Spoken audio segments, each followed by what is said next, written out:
Ladies and gentlemen, your attention please. I've always wanted to say that. Are you ready for your final act of the evening?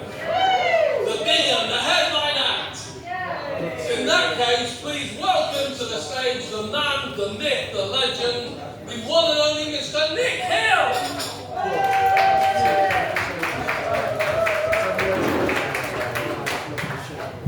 That was far too big a build-up, I've got to be honest. I really need to manage your expectations. And for those at the back, right, there's nothing wrong with your eyesight. I really am this small. Okay. This is, I don't know what this is, I've got to be honest. I've been doing stand-up for some 20 odd years. And when I started, I had dreams, maybe live at the Apollo, a tour. I thought if I worked hard, I could end up on a Friday night at the Oddsocks cafe in Cirencester, but it's been good, it's been nice, and thanks for coming out and supporting this gig. And can we just give a hand for your staff who've turned up tonight? Thank you, ladies. So I've got to be honest, like, not every gig is as nice as this. I did a gig in... I'll let George finish his chat first. No, George is alright, yeah. You alright? George, you okay? Yeah. You trying to put that hat on? What is she doing down? He's trying to pinch George, you're not trying to pinch her hat. When I get home, my wife is going to ask me what the gigs was like. And I'm going to say, well, tomorrow I'm going to be booking in for PTSD, I think that's what's... But not every gig is as nice as this. I did a gig in Swansea a little while back. And I didn't have a look what the audience were like to start with.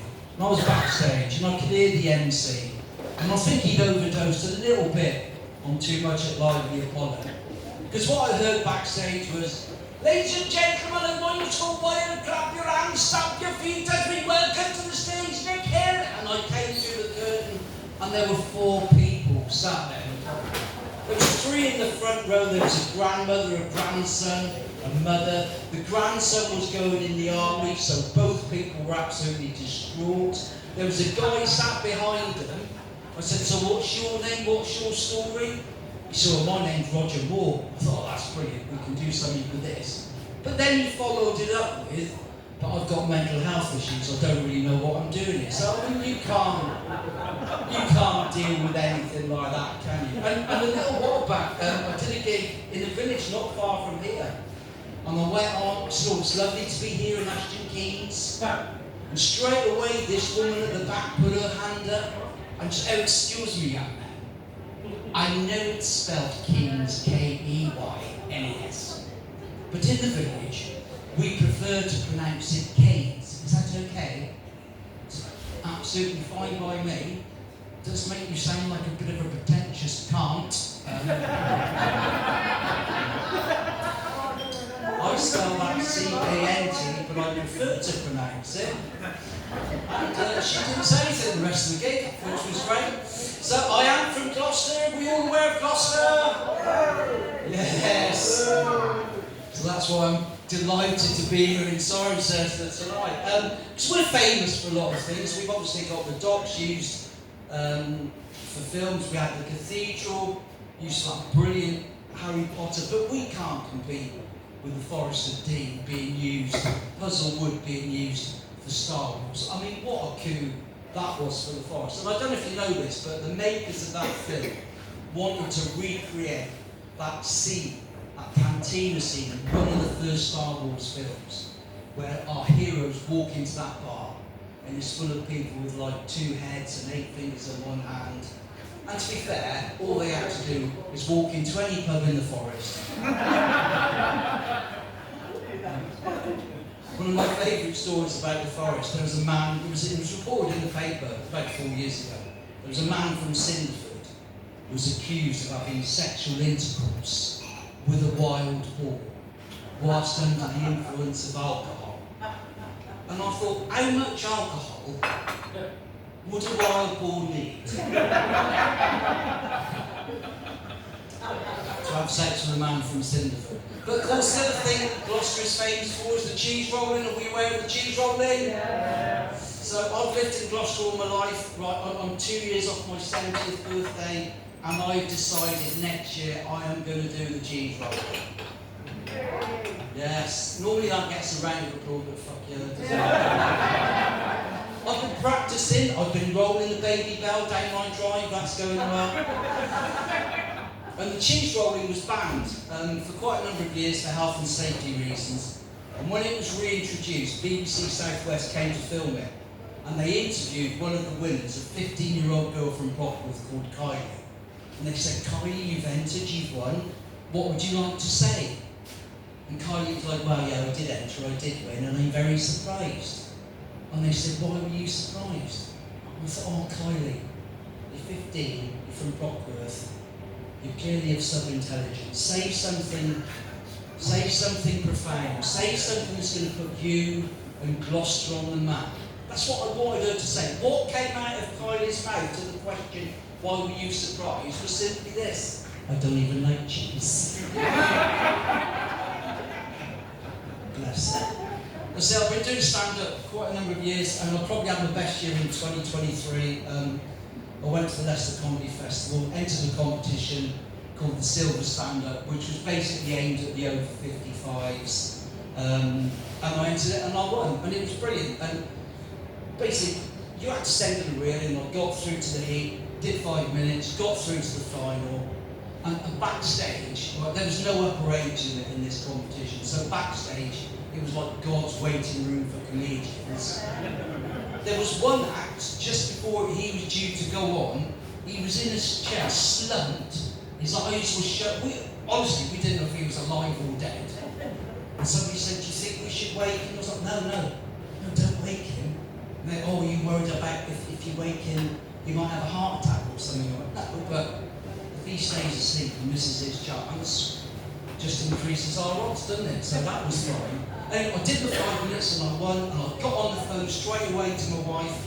I said, "You'll never believe, after trying for this competition for 4 years, I've only gone and won." And she's like, "Oh, that's fantastic. What have you won?" Because obviously she's from Mumbai. And so I've won a trophy. Right. Anything else? No, just a trophy. All right. We'll have a chat when you get home. 3 hours later, I'm back in Gloucester, show another trophy. Lovely. I'll ask you again. Was there anything else? No, right. I've been on their website. I'm thinking, oh shit. What about the £500 cash prize advertised for the winner? I was gutted, because I had that lined up for something special later in the year. She said, "What have they told you all through our marriage?" I'm like, "I don't know, there's been so many things it's hard to remember, to be honest." She said, "Never lie." And she's right, you shouldn't lie in a marriage, right? You shouldn't lie. Last April, she went on a cruise with her girlfriend Chris. She phoned me on the Wednesday. "You alright?" "Yeah, fine, thanks." "Are you missing me?" I remember what she said, never lie, so I was like, no, absolutely not. She started clutching at straws. "Well, I bet the dog's missing me." He fucking wasn't. He was loving me. We had a fantastic week. I've got to be honest, she's not a happy woman generally. I'll just give you an example. Like, it was her birthday. Oh, today. And I got a spa day. Right, she wasn't happy with that because apparently no woman likes grocery shopping. We did dry January this year. We still drank, just no sex. And we celebrated Valentine's Day. And I did the romantic thing. I phoned the florist. I said, "I'd like to order some flowers for my wife." She said, "Certainly." "Would you like a card?" I said, "Yes, please." She said, "What do you want on the card?" I said, "I'll just put to Lynn all my love in it." And then she said, "Would you like a kiss on the bottom?" And I'm like, "Yeah, brilliant. I could be around there in 10 minutes. She went, "No. I meant the bottom of the card." I know, I'm a comedian, I was just making a joke. And quick as a flash, she came back with, "I bet you don't get many gigs," which, that normally gets a far better laugh than that. You're going to have to try. But we've been married 26 years this year. And we were just talking on Valentine's Day, and she said, "Can you remember how we met?" I said, "Yeah, vaguely." She said, "Well, I'll remind you, you put an advert in the Lonely Hearts column in the paper. Actually, you had two, but I only replied to one." I never knew that. I said, "What was that?" She said, "Well, in the first one, you put how tall you were. And I've got to be honest, it put me off a little bit. I should have realised after about a week she had a thing about my height. Because I said, do you fancy going to Old Towers this weekend? And she just said, is there any point in you going? £64 for you to go on 2 rides seems rather excessive. We've gone through the same routine every bloody night since we were married. She goes up to bed, I come up to bed. Have you locked the back door? Yes. Have you locked the front door? Yes. At the bottom? Yes. At the top? No. And it gets to about November and she's like, I hate this time of year. Do you? What's that?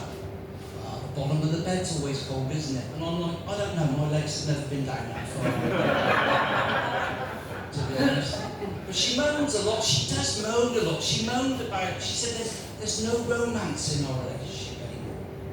I said, what do you mean? She said, well, on those rare occasions when we are intimate, don't you think it would be nice to have some music playing? Just to break the silence? So I took that on board. Right? The first problem I had was finding a track that lasted 36.2 seconds. But we were getting down to it, and I put the music on, and the first track came on, Angels by Robbie Williams. I thought that would be, that's there or thereabouts, isn't it? Hindsight's a wonderful thing, because I think my choice of song number 2 somewhat killed the mood. I've always liked the theme from Match of the Day. She moaned there was no surprises in our relationship either. So again, I took that on board. And the other night, she's in the bathroom, getting ready. I go to the bedroom, turn the lights off, light some candles, hide under the bed. And when she came in, I just grabbed her ankles. And apparently, that wasn't the surprise she had in mind. But she did surprise me before Christmas because she said, you have remembered tomorrow, you're picking me up from my work street. Right, that came as a complete surprise because she's been retired 7 years. Work street? Well, it's the girls from where I used to work. Now, fine. So I get there, the right place, the right time. She gets in the car. All I said was, have you had a nice time? That's all I said. And then it started. Oh, you're saying I'm drunk. Oh, don't fucking start this. Don't stop. No, I'm not saying you're drunk, but clearly you've had one or two. And we had silence for about 5 minutes. And then I got the classic. The thing is, I don't think you really love me. In fact, I'm not sure you've ever really loved me. I said, well, I do, I have. Obviously, there's no guarantees going forward. She's like, well, if you love me, you can prove it right now. Okay, how am I going to do that? She said, you can get on top of me in this car and make love to me. Well, that is not going to happen. She said, give me one good reason. I said, well, do better than that, I'll give you 3. Number 1, it's 4 o'clock in the afternoon. Number 2, we're still outside Wetherspoons in the middle of Gloucester. And number 3, last but by no means least, we've got your girlfriend Chris in the back of the car because we're giving her a lift home, right? And we did. And that's the thing, she's got a girlfriend. She went away on that cruise for a week with her girlfriend. I didn't say a word. I wanted one night away with my girlfriend. To spend that £500 I won in the competition. The shit I got for that was just ridiculous. She moans at me that I'm getting grumpy as I get older. I don't mind sharing with you, Cirencester. She's probably right, but I do have issues. Well, I say issues. Let's call them by their proper name, shall we? Children. They're not even kids. Like they're 30, 42 and 44. I can deal with them individually, but when they get together, they like hunt in a pack. Chris Christmas, they came round for Christmas dinner, and I was just telling them about a documentary I'd seen about the melting of the polar ice caps, and the people that were most going to be affected were the Eskimos. That was light in the blue touch paper for them. That is so racist. That is so discriminatory. But you wouldn't understand that, would you? Because you've never been discriminated against. I said, right, hang on. I applied for a gig last year in Bristol. It said acts wanted, particularly those of LGBT or POC persuasion. I phoned up, so I'm interested in the gig. They said, are you LGBT? I said, no. They said, are you a POC? I said, yes I am. They said, what colour are you? I said, ginger. And they put the phone down. It's just, again, that joke normally works like that. I did suffer, I don't want to tell you more, I did suffer as a kid being ginger with a name calling. Copper knob, Duracell, ginger nut, you little ginger wanker. And I can remember saying, Dad, just leave it out.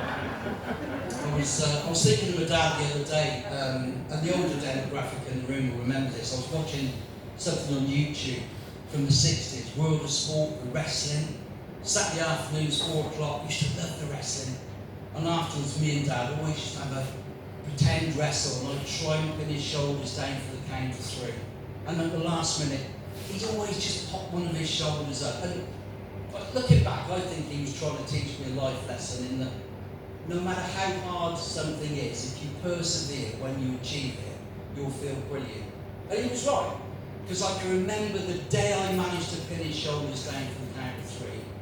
Apart from the birth of my daughter and my wedding, was probably one of the best days of my life. I mean, to be fair, by then, he was 89, in a care home, suffering with brittle bone disease, but I thought, fuck it, a win's a win, isn't it? It wasn't just my father, I've got to be honest.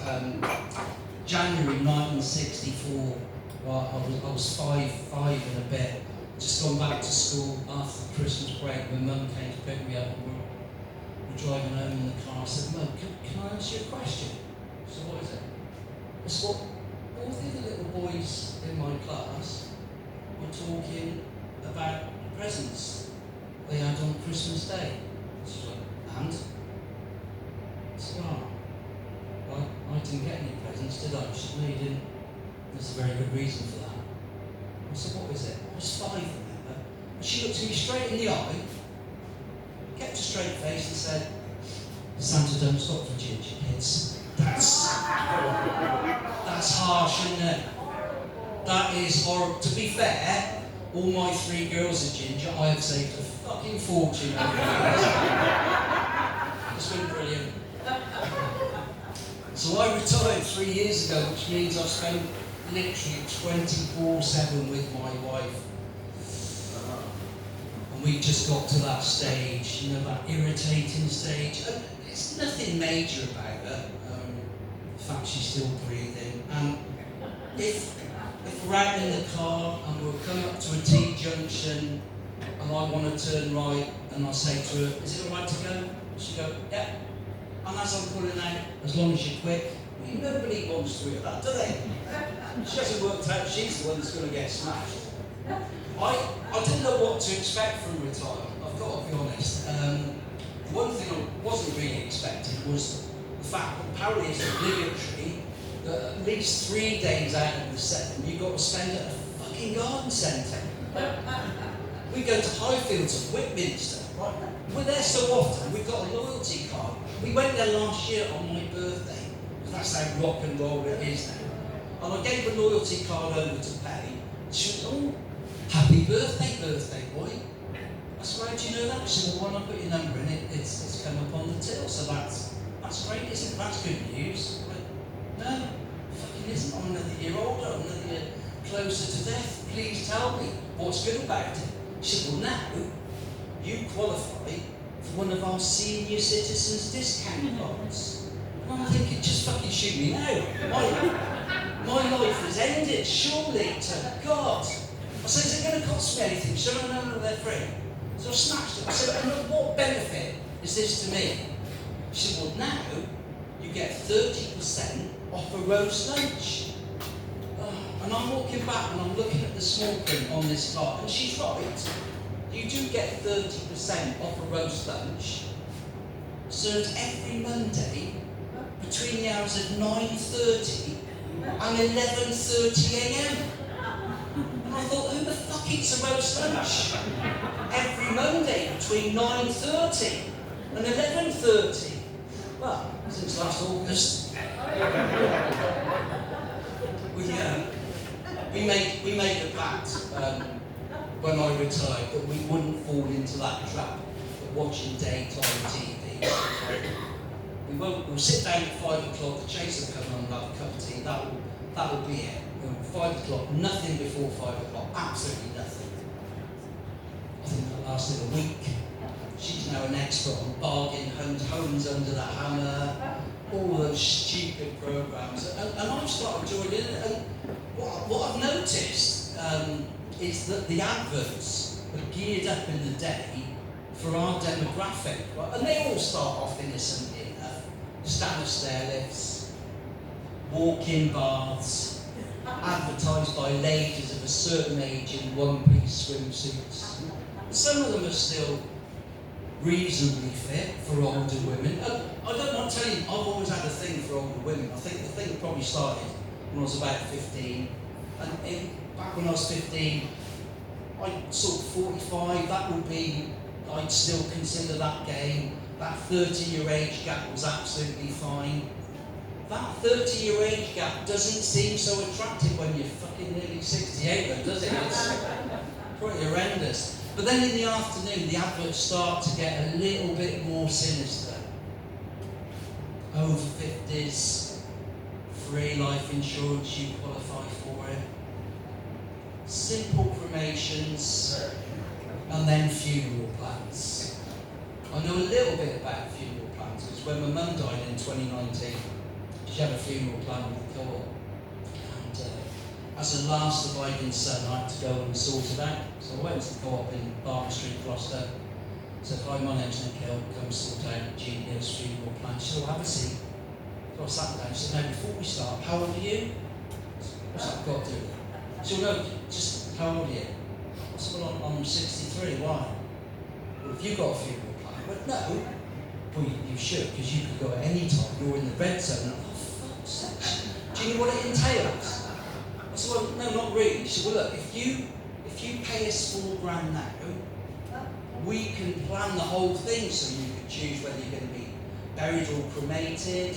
You can decide where you want the wake. You can put some money over the bar if you want people in fancy dress. You can say that. If you want music, you can. Whatever you want, we can arrange. And I've got to be honest, we had a conversation for about 10 minutes. And by the end, I was looking forward to my own fucking death. I thought,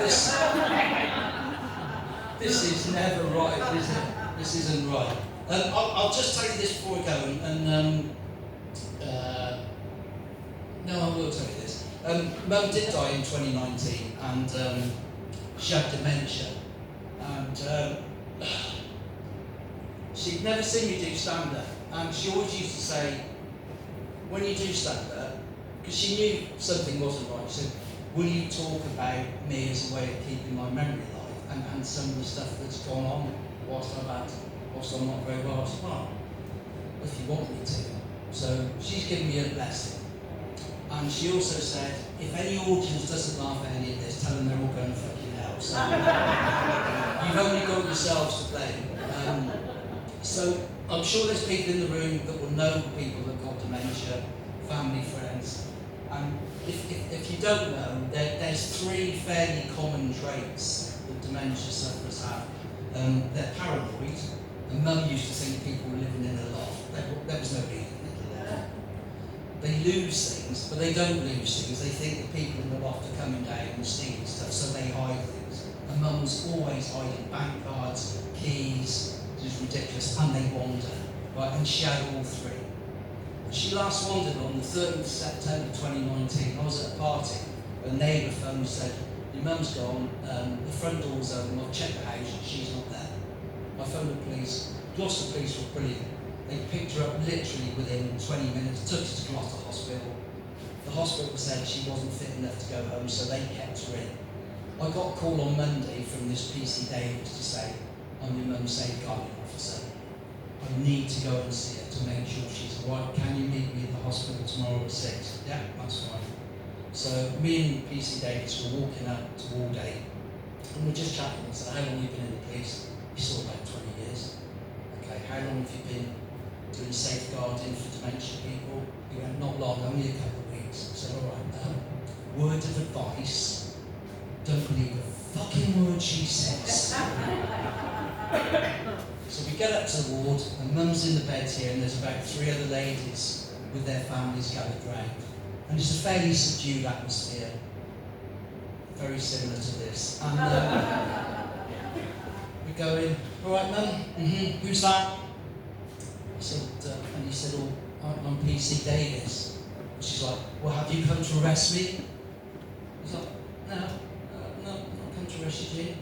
Right, have you come to arrest Nicholas? He said, no, why would I arrest Nicholas? Wow, he's only just come out of prison. And this copper looked at me to say, have you not remember what I said?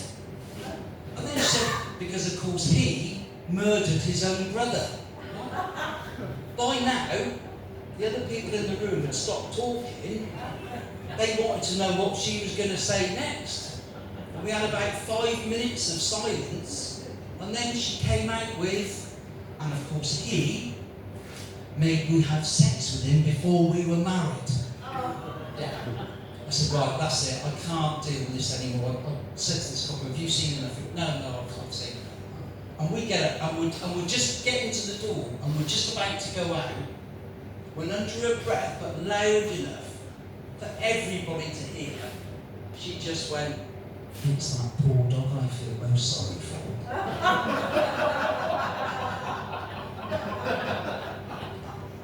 And we got outside, and I said to the policeman, look, I'm sorry you had to hear that. He said, no, that's fine. I can see she's clearly troubled, but I do need to ask you a question. I said, well, I haven't been in prison, and I didn't murder my own brother. No, not that. Have you actually got a dog? And of course the answer was yes. And I've never felt so guilty in all my life. Because as he walked away, I heard him mutter under his breath, I wonder what else was true. Yeah, makes you wonder, doesn't it? And I'll tell you what, I do worry about sort of getting dementia, because I have started doing some stupid things lately, and perhaps the most stupid thing I've done, and I'll leave you with this. A few weeks ago, I was in the shower, because I know I'm from Gloucester, but we do have running water. And I was having a shave, and I squirted shaving gel in my eye. Well, I don't know if anyone's ever done it. It was the most painful thing I've ever experienced. And I'm in the shower trying to wash it out, can't wash it out, I'm panicking. I jump out the shower, I'm naked, my wife comes up, she says, what's got this? I've got this in my, just stick your hand under the tap. And I'm running it under the cold tap, trying to get it out, nothing. Opened my eye, and I couldn't see a thing. It was just like this blur, and I really panicked then. I thought I was going blind. She said, you need to ring 111. I said, will you ring them and just pass the phone to me? So she got on the phone, 111 came on, and they said, okay, we just need to ask you a load of questions first. They may seem irrelevant, and they fucking were irrelevant. We had about 30 seconds of that. And he said, can you tell me what shave gel it was? I said, I can't even see any, no. He said, right, listen, it sounds fairly serious, so what I've done in between this, I've booked you an appointment in half an hour at Stroud Hospital. Can you get there in half an hour? I said, yeah, I'll do my best. I've got to be honest, that was the most terrifying drive of my life. And with hindsight, I should have let my wife drive, but even with one eye, I'm fucking far safer. And I got to Stroud Hospital, and they rushed me in, and a nurse and a doctor, and the doctor examined my eye. He went, right, you've actually burnt your cornea. I said, is that serious? He said, yeah, fairly serious, but you'll be all right. But we need to wash it out with saline. Okay. So I'm over this sink, and this nurse has got this massive bag of saline, dripping it in my eye, so we need to empty the whole bag. And she's dripping it, and as she's dripping it, she's humming. And I've got my head like this. I said, it's fairly inappropriate. She said, what? I said, what you're humming? Because what she was humming was... And for those that don't know, that's Johnny Nash, 1974. I can fucking see clearly now, bitch. Listen, you've been an absolute challenge, I think, is probably one word. Thanks for coming out tonight and supporting this. Can we just give it up for Jerry? And a big round of applause, Matt McCauley. Produced, my name's Philip Cook.